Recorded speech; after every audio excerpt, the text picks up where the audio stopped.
question of if you were to start a media company in 2018, what types of things would you do maybe differently than in years past? Any insights from either of you? Matt? Amp, maybe? Yeah, I mean, I come at it from a little bit of a different angle. Like, I actually don't have, much of a publishing background. It's a little bit more on the technology side, at least in the traditional sense. But I think there are a lot of tools out there now in terms of like being able to start from a good place of having an understanding. And it's at the same time that it's getting more complicated, there's all these things and stuff to do, there are also a lot more insights and people who can help and tools and platforms to get you there.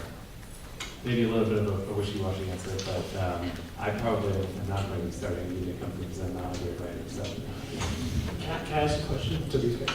Yeah. So, hi. So I think this is more for SEOers, but it could be a Google question too, because you guys don't want to tell me.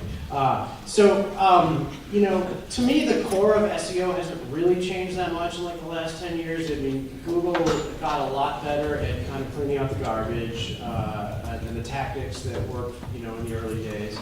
But I feel like, the big question mark is always backlinks, right? Especially if you've got a new site and you're just starting out. Like, I've got a friend of mine started something recently. He's like, I have no traffic, my content's good. I'm like, you got any backlinks? And the fundamental thing is that it seems to me, and maybe I'm wrong about this because I haven't been looking at the data at all, but in the last 5 years, the world has changed so much to a feed versus like the old blogger world, right? Where it used to just be like people would web surf and they would, go to site to site to site. And there was blog rolls that they would click off of, and there was links and articles. And now, my wife never goes to blogs. Like all she does is just start her day on the feed, right? The 3 feeds that she consumes. So my question is, in your guys' data, do you just see backlink, like obviously backlinks are still a big part of the algorithm, but some great content probably doesn't get backlinks as quickly as before. How has if you can speak to how the algorithm's adapted, but if you can speak to how the data shows on a backlink front, I think it's just a really interesting conversation. I'll sit down. Great question. So in terms of backlinks, the importance of backlinks is still incredibly important.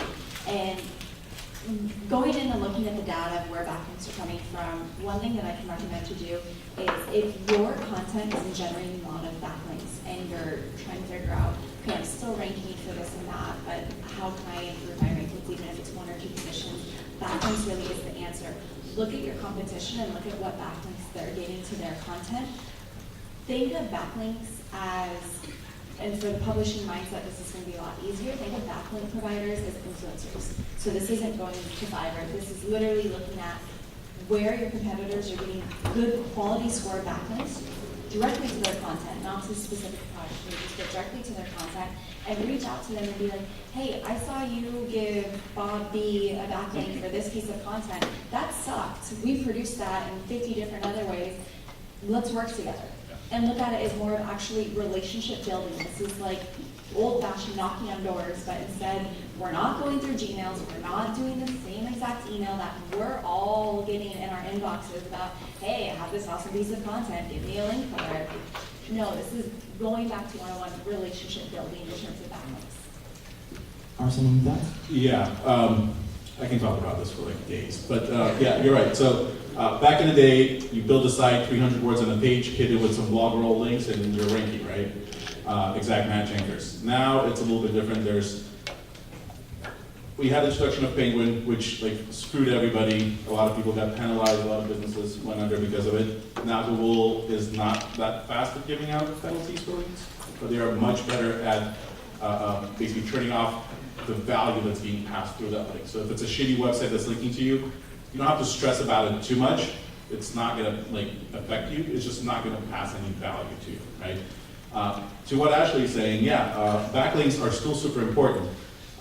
We are noticing in the last 5 years that we have this kind of like in-house policy, like think before you link, right? is the page ready to receive backlinks? Did you squeeze out as much ranking power from on-page optimization and supporting that post through proper internal linking, categorization, organization on the site, and giving it its best chance to rank on its own with internal authority before you start linking to it? So if you got that out of the way, most likely if you are an authoritative website, an authoritative publisher, your content is surfacing pretty well. It just doesn't have sticking power. You'll surface up to like number 2, number 1, and then you'll come back down, right? At that point, that's when links kind of come in and they help you come back up and kind of stay there. What we do, 40% of our business is link building right now. It's becoming more difficult to compete, especially in certain verticals, so we definitely have to build a lot of links. We do a lot of outreach. We're very creative with our outreach. One of the things that works really well right now, and if you have writers and creative people on your team, what we've been doing for some of our publishers, we've done this for ourselves, like, who knows Neil Patel? Everybody knows Neil Patel, right? So Neil Patel writes these, like, well, he doesn't write them, but somebody else writes them. Somebody writes these, like, very long, boring TLDR fucking posts, pardon the language, right? That but everybody just reads, like, the first 2 paragraphs, like, okay, right? So what we did is we took one of his long-ass articles and we turned it into an infographic. Didn't create content around it, just turned his article into an infographic. Posted on our site, reached out to his team saying, hey, we created an infographic to go with your article. This was before he started doing his own infographics with the article. And he linked to us, to our site, right?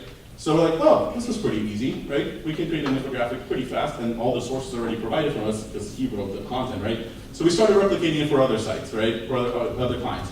So you go and you like search for your term, you see who's ranking number 1. Most of the time you want to look for like how-to question style results. Take them, they're already ranking number 1, number 2, number 3. Take points from their content, create an infographic, reach back out to these people. It's ego baiting. They're like, oh my God, your article was so good, we created an infographic around it, right? They're like, oh great, I'll link to it, or I'll embed it into my post. And the embed code is linking back to you. That kind of growth hack has been like working very well. So the embed code in the infographic still works? Yeah. Okay. Yeah. Dwayne, circling back to the original question, we get a little sidetracked. The 2018, you started a media business. What are you going to do? I guess I've been an entrepreneur my whole life, so I would approach it as a business, just in general, the same advice I would give for any business, which is find something that is a need that doesn't exist now. And that might sound really difficult, but I bet you everybody in this room has searched for something and had trouble finding it. Even if it's just some random piece of information that you're looking for. I was just the other day looking for how, I've got 2 kids, and one of them, my youngest son is pretty small, even for his age, and I was like, how to throw a flag football with small hands. Okay, I might be the only person to ever type that in, but it's an example. Demand Media used to have a page for that. There wasn't a page for it, you know, and I guess I would try to find an area that's just underserved, and that's the same with any business. Find an area that's underserved and go from there. And then once you get some traffic established, and if you write something that does not exist elsewhere, getting backlinks becomes a lot easier. They just happen naturally, I think, and then branch out from there. So maybe it's, the next one is how to kick a soccer ball hard when you're Small whatever. Yeah, I mean, I don't know where my example goes, but that's how I approach it. So we're running out of time, but I have one last question that I think everybody on the panel is going to come at from a slightly different angle. So one of the things we've talked a lot about today is we've heard the classic trope, content is king, and I think the reason why that is because it's what we use to engage our audiences with. And so I guess my question, and we'll go starting with Clark all the way down to Ashley. If you're a publisher right now and you're trying to figure out how do I engage my audience with the way that things are changing, the way that different mediums are coming in and out of fashion, how would you approach engaging your audience in 2019, 2020? What's your perspective? Yeah, so that's a weird question because Ranker has actually the rare site that has engagement built into almost every page, but it's anonymous engagement. It's not. So we've actually it's a double-edged sword. Like I feel like you know, one of the things I really miss about the web in the good old days is that, you know, you would go to a site like TechCrunch in, say, you know, 2010, and the comments on the articles would often be better than the articles. Like, you'd learn so much from community across the broad web. And, you know, trolls and Facebook have destroyed that. I mean, basically, it's gone. And we used to have comments on our pages if we found it too costly to, like, maintain and deal with all the policing that you have to do on that stuff. So I don't have a great answer for that, because I think that on the one hand, we have a ton of engagement, but it's passive and anonymous, and we're always kind of searching. We have recently hired a community manager, but the hard part is we're like, where's the community manager patrol? You know, and unfortunately, they're spending right now most of their time patrolling Facebook, and I don't like that. But so that's a shitty answer to a question that is making everything even more vague. But I think it's like I think it's the biggest problem on the web right now is getting back to some non-shouting, you know, community feel, and that's a big part of engagement. And I'm sure there's exceptions to it, but not as many as there used to be. I think my answer is a little obvious, but I would say just follow the data as opposed to what you think.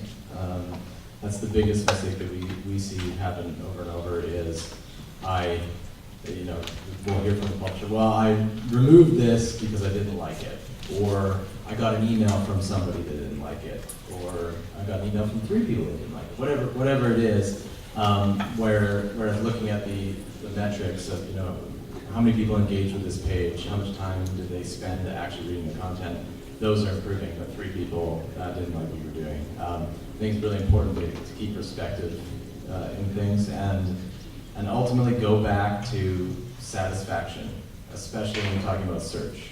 What is the point of the page? What did somebody come there for, and did they receive it? It's really, I don't think, any more difficult than that. They were coming to find out, you know, we've got Truth or Fiction is the site that's in the room, and they came here to find out, is this true or is this false?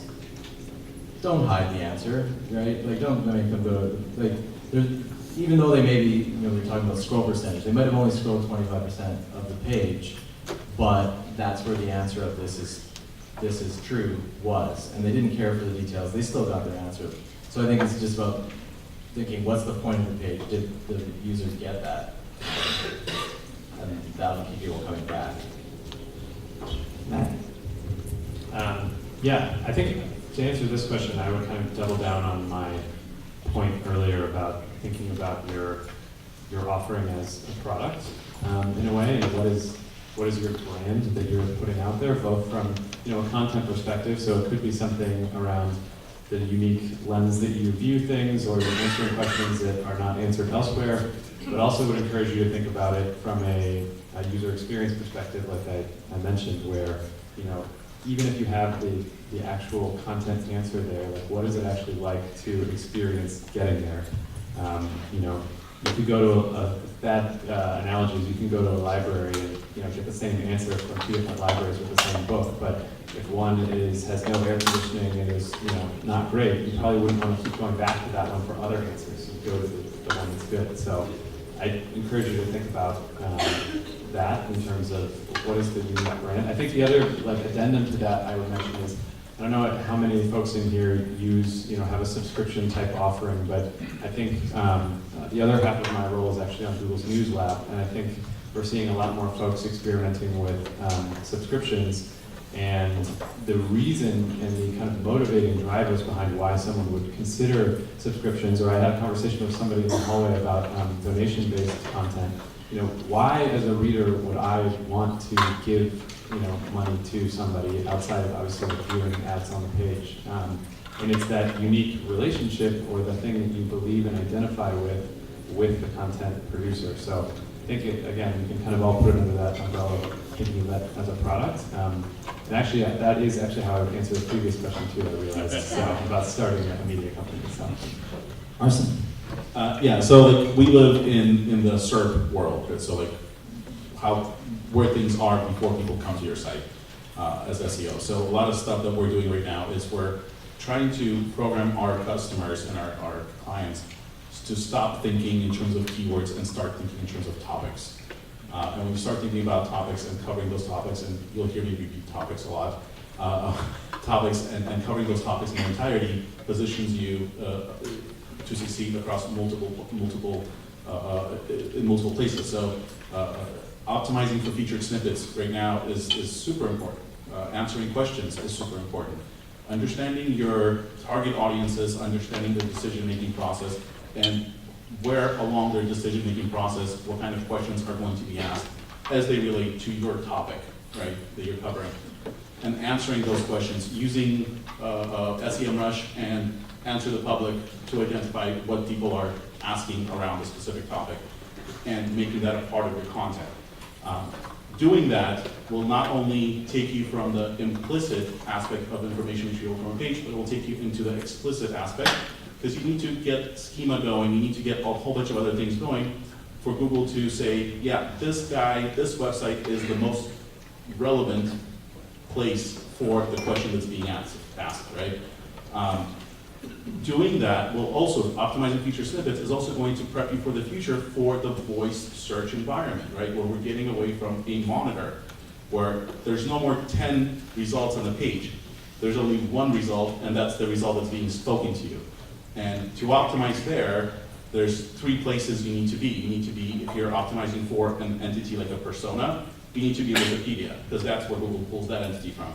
If you're a local business, it's Google My Business. If you're a publisher, you need to be across all kinds of platforms, right? So schema markup, understanding entities, optimizing for feature snippets is where we would be focusing. And I guess that's also to answer the previous question, but also to establish you as an expert, because when people click through the site, what's going to prevent them from clicking back or photo sticking is they know that you are an expert in answering their question. Excellent. Final word on engaging audiences. Yeah, you gotta mimic everything that all of these fine gentlemen just said, but really, there's only 2 reasons anyone is gonna come to the internet, anyone's gonna search, anyone's gonna read your content. They wanna be informed, or they wanna be entertained. So going into 2019, that's no different. They just want it faster. So whatever kind of content you're producing, you either need to be able to inform or entertain. Bouncing off the idea of community management at SEMrush, a lot of what we're putting our efforts into with our community managers going into the next year is actually offline content. Offline content is driving more and more traffic to our online content than it ever has. And it's funny because as users, we're figuring out how to use the internet better. Not as SEOs, not as marketers, not as publishers, just as everyday users. And so trying to find unique content, it just isn't there anymore. Like, yeah, video is awesome. Yeah, fast, mobile, responsive, cool. Do all those things. Get in the featured snippets because we have to in order to survive online. But also go back to thinking about grassroots effort and actually getting people on the ground in order to get your branding out there and in order to get your following, for people to actually follow you online and to digest your content. Because like everyone is mimicking here, there's so much content already produced online. So if you're not answering someone's question, if you're not entertaining them, if you're not fast, if you're not being amped, you're not there. So look into offline efforts to help promote your online efforts as well. Excellent. Ladies and gentlemen, join me in thanking all of our panel members for